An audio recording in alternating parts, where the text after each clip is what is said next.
Ikatokea tena kwenye hiyo ya kusema kujizidishiwa majukumu, madam anasema kwenye kila jukumu ambalo nilikuwa namzidishia nilikuwa namlipa. Kama hiyo ya kifusi, kweli madam alisema alikuwa anahamisha vifusi, na anasema siku za kwanza tu alipofika nyumbani palikuwa na majani sana huko nje uwanjani, alipasafisha kweli. Yani alipofika yeye ndo akabadilisha nyumbani.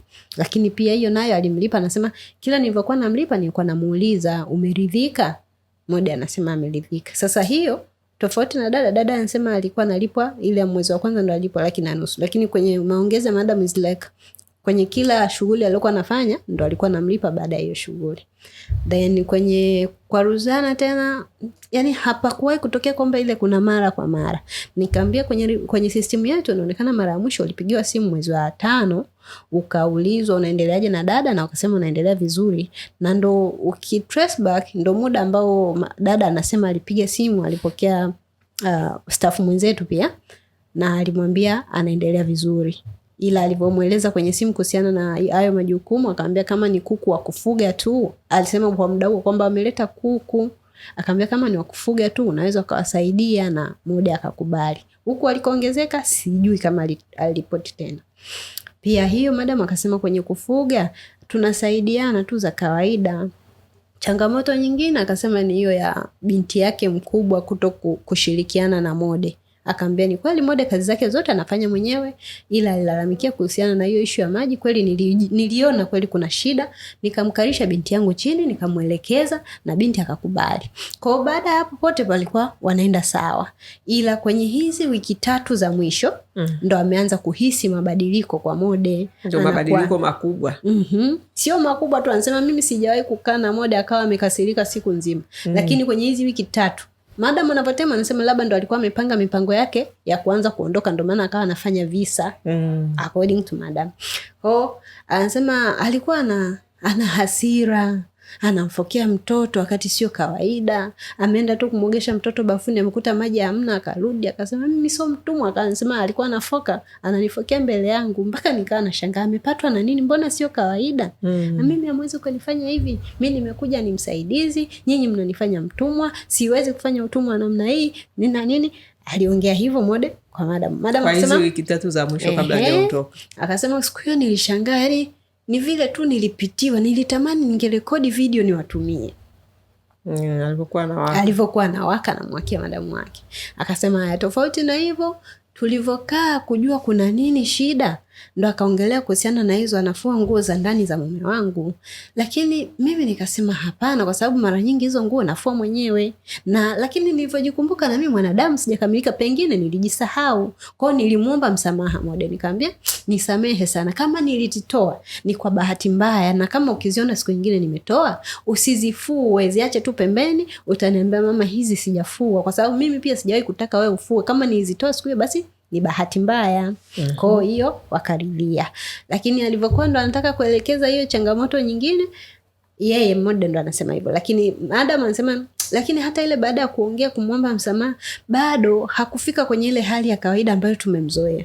Alikuwa yani yupo kama ana mipango hivyo, kama yani kama muda wote ni mtu ambaye anawaka hasira, anafanya majukumu yake, lakini ile hali ya utulivu nyumbani imepotea. Akasema na hiyo kwenda kusuka, anasema kuna siku aliniomba anaenda kusuka, nikamruhusu, ameenda.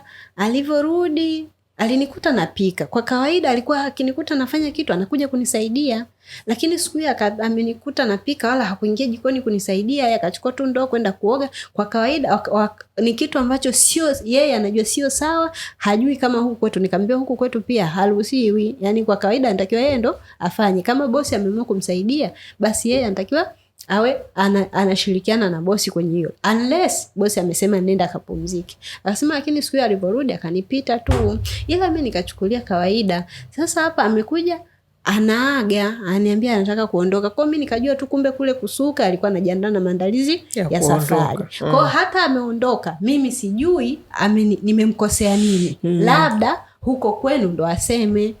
Na ndo hiyo ndo maana nimesema madam amemiss taarifa ndo kama hiyo ambayo Mode hajawahi kumwambia madamu wake na hajawahi kutupigia simu kituoni kuripoti. Kwa hicho ndo kitu ambacho kimetokea hapa. Kwa madamu hata yeye pia anasubiri taarifa kutoka kwetu, labda Mode atasema ni kipi kimemuondoa nyumbani. Umesikia? Sasa sisi hapa tunavyowaelekezeni mnapokwenda kule kazini, ni kwamba hata hivi vitendo ambavyo si tunaita unyanyasaji wa kingono, kwa sababu wewe kwa toka nilivyo kusikiliza ni kwamba kitendo hiki cha huyu baba kukutaka ndicho kimekukera zaidi, si ndio? Na ndicho kilichoniondoa. Na ndicho kilichokuondoa. Lakini sasa je, tunapata yani ulitengeneza mazingira gani? Kwa sababu vitu vingine ulitengeneza mazingira na ukasema. Lakini hili kwa nini hujalisema? Basi kama ulishindwa kusema kwa bosi wako wa kike, si kuna watu waliokupeleka pale? Kwa nini ukashindwa kutuambia ili utengeneze mazingira ya kwamba kweli hilo jambo lipo? Kwa sababu kwa namna ulivyoondoka na mpaka kwa feedback za bosi anasema ulifanya visa na sisi tuna uzoefu pia na wadada, anapotaka kuondoka anazua anaanza tafurani visa ili mmoja baada ya kingine mpaka aondoke. Umeona? Yani kwa sababu kama kweli hicho ni kitu ambacho ulifanyiwa. Unajua mwili wa binadamu ulivyotengenezwa na Mungu, kama ni kitu cha uongo utakosa, yani kama unataka kumsingizia mtu jambo unakosa confidence. Si unaelewa? Wewe uliweza kumwambia bosi wako umenifulisha maboksa ya mume wako tena kwenye kikao, si ndio? Na baba si ulikuwa na ujasiri wa kusema hicho kitu? Unajua hicho sio kitu chepesi ukisema. Na kama wewe umenikia maboksa kwamba wewe binti ni mtulivu, hauna shida, basi umeshindwa kumwambia mke wake kwamba baba ananitaka. Ulishindwa kutuambia sisi kweli ili sisi tuweze kuongea nao. Wao wangekufanya nini wakati sisi pale tumekupeleka? Na wewe Modesta sio mdada mjinga. Yani kwa jinsi hivyo kusikiliza. Tena yani ni mtu ambaye unajielewa vibaya. Maana kama uliweza kumwambia huyo mzee kama ni kweli nitaondoka, kwamba sio nitaondoka, kwamba ningekuwa nataka kushikwa ningeenda huko ba. Anajua kabisa kazi gani ambazo ni ukienda pale yani umejipeleka kwenye kushikwa, umejipeleka kwenye kazi za ngono, za kulala ovyo na wanaume ili maisha yaende, si ndio? Ina maana wewe ni mtu ambaye yani upeo wako ni mkubwa sana. Kwa hiyo huwezi kusema kitendo cha mtu ambaye anakutongoza, anakutaka, umeishi ndani ya nyumba yao miezi 10, ukashindwa kweli kusema yani either kwa kitu kingine mke wake au kama unasema mimi sikuja hapa kuvunja ndoa za watu, ungesema ofisini. Ndio maana nilipanda gari moja kwa moja. Sasa hujawaambia huo sio utaratibu. Tunafundisha hivyo. Tunakwambia hata kama unaondoka kwa bosi wako, kabla hujaondoka lazima upige kama ungesema yule baba alikushika. Hicho yani kitu ambacho tunawaambia wadada haraka sana, ondoka, nenda hata kituo cha polisi, nenda serikali za mtaa, yani nenda popote. Ni kama mwanaume uko ndani ya nyumba, kwa sababu mnafanya kazi kwenye nyumba. Ni mazingira ambayo kweli ni hatarishi. Kwa mtu ambaye hakutongozi, kwa sababu baba alikuwa anakutongoza. Huyu baba alikuwa anaongea ili mkubaliane, mfike mke wangu sio nini, alafu alianza kukushika ambako sio kukushika kwa kukulazimisha, anaanza kusogea taratibu. Mbona ilikuwa yani hizo process, wakati uko kwenye hizo process na wewe unachukua muda ambao unatakiwa kuripoti kwamba jamani, na wewe kama hicho kitu ni kweli kabisa kinatokea na Mungu wako anakuona kwa jinsi ulivyoongea, kama dada ambaye kweli ana hofu ya Mungu na hivi vitendo sio mambo yake na sicho kilichompeleka pale, usingeshindwa kumwambia usoni. Na mtu yoyote ambaye amefanya hicho kitendo sura itamsuta. Nafsi, kuna kitu kinaitwa nafsi Mungu amekiweka, kijawekwa na mwanadamu, kingemsuta, hawezi kukataa. Kwamba wewe kweli umenitaka, umenitongoza, umenifanyia hivi, mimi sicho kitu kilichonileta hapa. Usingeshindwa. Wewe Modesta umenyooka vizuri sana, yani nimefuatilia story yako vizuri sana, ila hapa kwenye huyu baba kutaka bosi kukutaka, yani kuna namna hapajanyooka. Yani ulivobeba tu mabegi yako na kuondoka na yani ni kama huyu mama anavyosema, na sisi ndio hivyo, dada akitaka kuondoka anaonyesha vitimbu hapa mwishoni, alafu baadaye anaondoka, alafu labda huku wa dada center mimi nitaenda kuambia yule baba alikuwa ananitaka. Yani hivyo ndio picha inavyokaa. Mimi nakwambia ukweli, na nataka niseme hivi kwa ajili ya wadada wengine ambao wako makazini. Kwa dada ambaye kweli alitongozwa, yani energy yake, jamani, kuna kitu akiongopi.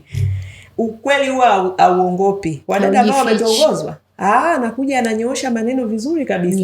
Na yule baba ukimbana unamsikia kabisa anavyojikanyaga. Kwa sababu ule hicho kitu ni kitendo kweli alikifanya. mpaka mwingine mwisho anaamua tu kusema bwana, sasa mtoto wa kike kwani si anatongozwa? Umeona?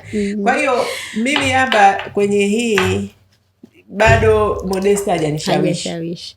Na kwa sababu kama alisema kwenye kikao alitaka aseme baba aliwaka juu. Umesema unawasiliana na madam kwa message. Na kwenye message baba alikuwepo? Hakuwepo. Kwa nini ulishindwa kumwandikia madam? Kama kweli sio ndio ulitaka useme. Thank you very much. Umeona? Yaani kwa siku ile jinsi ya kusema nilitamani sana kusema. Yaani hata wakati nimepanda gari. Wewe na mama kabla mimi nataka kabla hujatoa mguu nyumbani kwao, kwa sababu yule baba sio kwamba alikuwa anakubaka. Yule baba hakukutana na mwanaume ambaye anakushika kwa nguvu kukuingilia. Ilikuwa ni prosesi zake zile za kurusha maneno na baadaye kaanza tachi. Ina maana uwezo wa wewe kuongea hilo jambo ukiwa kule ndani kwao ulikuwa ni mkubwa, ili kuweza kukomesha hivyo vitendo, kwa sababu na sisi tunafanya hivyo. So kwa hujamsaidia, kwa sababu msichana mwingine ataenda pale atamfanyia hivyo. Hujamsaidia. Yani, kweli kama ulikuwa unataka kumsaidia, sio kwamba ungevunja ndoa yao, ila ungemsaidia aache hivyo vitendo. Lakini mimi kama binadamu, yani cha kwanza ambacho nilifikiria kwa wakati ule, nikasema hivi mimi hapa nipo katika himaya ya watu. Sina ndugu yoyote wala yani sina popote pale pa kwenda. Hivi nikijaribu kulitamka hili mbele ya huyu mama muhusika kabisa, hii picha ataichukuliaje? Yani mimi nitalala wapi? Nitafanyaje? Yani nilivyowaza hivyo. Basi kama uliwaza hivyo, maana yake ungesema basi ngoja niongee na ofisini. Kama uliwaza hivyo, maana yake siwezi kusema ngoja niseme ofisini, lakini ngoja niseme wapi? Ofisini. Vitu vingi umeturipotia, na hili ni moja kati ya jambo tunalowaelekeza. Ukikutana na vitendo vya namna hii, tuambie immediately, tuambie haraka sana, ili tuchukue hatua zinazostahili, ili wewe mwisho wa siku usije kuingia kwenye madhara. Kwa sababu mwisho wa siku hapa kwanza inaonekana wewe ndio umevunja mkataba. Na unajua ukivunja mkataba dhamana hauna. Upati dhamana, bosi wako anapewa mtu mwingine, wakati ni sehemu ambayo huenda kweli hiyo changamoto ilikuwepo. Na sio kwamba yani unatakiwa kubuni. Mkataba wetu huko wazi, tulishawaelekeza. Mbona vingine vyote umefanya vizuri? Kwa nini hichi ambacho ndio kibaya zaidi ushindwe? Yani jambo kubwa ndio umeshindwa kulichukulia hatua. Taishije kukundani, nitalalaje? Huyu mwenyewe ataipokeaje? Sawa, kwani pale ulijipeleka mwenyewe? Waliokupeleka wapo. Ulipokutana na makazi mengine, mbona ulitupigia? Kwa nini hicho kikushinda kutupigia? Jamani, mimi hapa kuna 1 2 3. Nipeni mwongozo. Ndio. Na ndio maana hata kabla, yani siku ambayo unaondoka, zaidi ya mara 3 mara 4 tunakusisitiza, jambo lolote piga simu. Sisi tunafanya follow up sawa, mwezi kwa mwezi, lakini kitu kikitokea katikati, hata kama bado hatujakupigia simu, wewe piga simu utoe taarifa. Kwa hiyo kuna mazingira ambayo umeyatengeneza. Kiukweli tuwe wawazi, hatuwezi kusema umetongozwa wala hatuwezi kukataa kwamba hujatongozwa, lakini kuna mazingira ambayo wewe ulikuwa unaweza kufanya zaidi. Yani ungeweza kutengeneza, ungechukua hatua, ulikuwa na uwezo wa kuchukua hatua ambazo zingeweza kukulinda zaidi. Na of course pia hata wale wakapata yani hiyo, nafikiri watu wengi wana sio nisemeje, yani unajua kuna zile hukumu za haki kwamba kwa sababu sasa hivi hatuwezi kumwambia hichi kitu. Ukweli huwezi kumwambia, kwa sababu pia anaweza kuambia nyinyi ofisi mnanidhalilisha, hamna ushahidi. Umeona? Kwa hiyo kwa wadada sasa, please, wadada ambao mnakutana na hizi, sisemi kama changamoto hazitokei, lakini nyinyi sio wajinga. Chukueni hatua ambazo mnaweza wa kuripoti vitu vingi, na mmoja ni ameonyesha kabisa karipoti vitu vingi. Nimebeba vifusi, kuna kuku, kuna nini, wewe la kutongozwa ndio ulimezea hapa. Na wakati ilikuwa inakunyima amani. Ungesema uko sawa, labda usingetoa taarifa. Kwa hiyo wadada, jamani, nataka niwakumbushe hilo. Mnakutana na changamoto ambazo hamwezi kuwafesi mabosi wenu. Sisi tupo hapa kwa ajili yenu.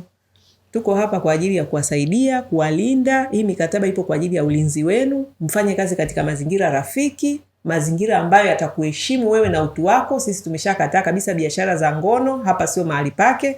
Hapa sio, hakuna wanaume ambao wanafikiri watapata wadada hapa waende wakawafanyia unyanyasaji wa kingono, wakawarubuni kingono, wakawatishie kingono, kwamba kwa sababu yani usiponikubali sijui hapana. Mabosi wako wengi, mabosi waadilifu wako wengi. Kituo chetu tunakiombea sana sisi hapa. Hii ni huduma, ni madhabahu. Tulisema tunamwamini Mungu kwa sababu mpaka sasa hatuna shida. Yani bado tunapata waajiri wazuri ambao wanawalipa wadada vizuri na hawakutani na hizo shabra za ukatili. Labda wewe dada mwenyewe kama unataka hivyo vitendo, na vyenyewe tunakemea wale ambao wanakuja hapa kwa lengo la kwenda kudanga, anajifanya anataka kazi za ndani, kumbe anaenda kutafuta kutega mitego ya kudanga. Na wenyewe tunakemea, na wenyewe wanakutwa ya kuwakuta. Mlisikia hapa mifano, mmeiona kwa kina Rehema na wengine ambao wanapita hapa wanajifanya wanataka kazi za ndani, kumbe wanataka kwenda kuchanua miguu kupitia kwa waume za watu ili wapate hela za ziada. Mafanikio yako kwa wanaume, tena especially mwanaume ambaye ana ndoa yake, unachotafuta tu ni laana kabisa. Yeah. Kwa hiyo nataka tu nisisitize hilo. Mabosi, please, hapa tunatoa huduma ya wasaidizi wanaokuja kufanya kazi ya aina 3 tu: malezi ya watoto wenu, kuwapikia na kufanya usafi wa nyumba zenu. Hizo shughuli nyingine, unataka biashara za kingono, nenda huko. Kuna wafanyabiashara ambao wameshaji-identify na hizo biashara za kingono. Nenda huko ukatafute au kanunue watu ambao wanafanya hizo business. Mdada yetu uliomtoa kituoni, dada ambaye amekuja kufanya kazi za ndani, muangalie kama binti yako. Usimwangalie kama kahaba au mwanamke ambaye amekuja ana shida basi utamrubuni na visenti vyako ili muingilie. That is not, sio, haiko sawa. Na ukifanya hivyo, unafanya kwa mtoto wa mtu, vidole vitatu vinakuangalia. Kizazi chako chote kitaangamia kwa sababu ya ujinga unaoupandikiza kwa watoto wa wengine. So, yeah, mimi nafikiri hapa kwa kweli hatuwezi kuwahukumu hao mabosi kwa kesi ya Modesta. Iwe tu tumejifunza. Si ndio ndio Modesta? Hatuwezi usije ukasema kitu hakijatusaidia, wewe hujakutengenezea mazingira. Sisi tuko active sana. Sisi tuko tumenyooka. Sisi tumenyooka, mdogo wangu, tumenyooka hapa, hatuna lele mama. Ila inabidi tufanye hukumu ya haki. Kitu ambacho kweli kimenyooka jamani. Kama nilivyo ripoti hiki, niliripoti hivi na hivi na hivi, au tuachie sisi kazi. Lakini kama wewe mwenyewe sasa umekatakata kona, umechengesha, si wenyewe tunabaki atuelei Mode alitaka kuondoka au baba kweli alimtongoza au ilikuwaje. Sisi wenyewe umetuacha hewani.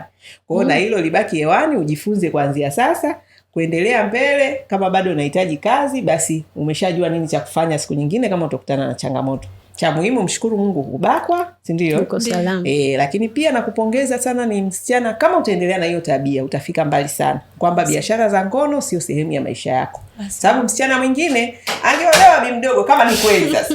Kama ni kweli huyo baba alikuwa anataka kujiongeza kwa dada, alafu akakutana na dada kama Rehema, akimtoa nje mama mwenye nyumba.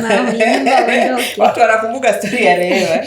Kuna watu ambao bado wanatuma message, jamani tafutieni bosi kama Rehema. Wanataka bosi kama Rehema. Jamani, wadada leo punguzeni kudanga. Huyo hataki bosi, huyo anataka kwenda kudanga. Sasa anataka kituo chetu ndio kitumike kama hatufanye ushenzi kabisa. Hiyo biashara hatufanyi. Hatufanyi jamani. Hii ni madhabahu, naomba mtafute sehemu nyingine kwa kweli. Kwa hiyo jamani, nafikiri nilitaka nikupe sifa zako, maua yako, na nawaambia wadada, tanueni bongo zenu, msitanue miguu. Usikimbilie kutanua miguu. Ukikimbilia kutanua miguu itakukuta kitu. Ndio haya Rehema karudi hapa anapiga mayoya, anapiga makelele. Tu alikuja hapa anajifanya anaomba kazi, kumbe alikuwa anatafuta danga. Kaenda kule, danga limekuwa danga. Danga na lenyewe limeingiza mjini. Umeona? Kwa hiyo wasichana mnaokuja hapa, yani huu mradi tumeuombea, tumeukabidhi mikononi mwa Mungu, mwende mkafanyike baraka kwenye familia za watu, hudumieni, pateni na mridhike na kile mnachopata. Wewe unataka kupata hela zaidi, tanua ubongo wako. Kwenye hizi kazi za ndani, endeleza ujuzi wako. Hapa kuna watu wanalipwa 500,000. Kwa nini usiseme mimi nataka kuwa dada wa 500,000?